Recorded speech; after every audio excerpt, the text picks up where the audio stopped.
மங்கள பட்டினில் மணக்கோலம் விவாகா வழங்கும் சுபமுகூர்த்த பட்டு தி Chennai silk D நகர் வேளச்சேரி குரோம்பேட் மற்றும் திருவள்ளூர். சென்னை பூந்தமல்லியில் ஹோட்டலில் சாப்பிட்ட உணவிற்கு கொடுக்க பணம் இல்லாததால் தானே தன் தலைமுடியை பிடுங்கி போட்டுவிட்டு உணவில் முடி இருந்ததாக கூறி நாடகமாடிய இளைஞர் சிசிடிவி கேமராவால் சிக்கியுள்ளார். பூந்தமல்லி லட்சுமிபுரம் சாலையில் வடமாநில இளைஞர்கள் இணைந்து நடத்தி வரும் உணவகத்திற்கு வந்த நபர் சிக்கன் ரைஸ், சிக்கன் லாலிபாப் ஆகியவற்றை ஆர்டர் செய்து சாப்பிட்டுள்ளார். சாப்பிட்டு முடிக்கும் தருவாயில் உணவில் முடி கிடப்பதாக கூறி தகராறு செய்த அவர் பணம் தர முடியாது என கூறவே உணவக ஊழியர்களும் பணம் வாங்காமல் அனுப்பி வைத்தனர்.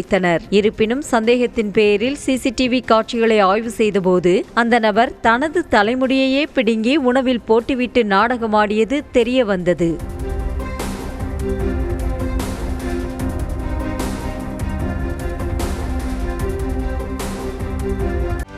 செய்திகளை உடனுக்குடனும் துல்லியமாகவும் தெரிந்து கொள்ள சப்ஸ்கிரைப் பண்ணுங்க.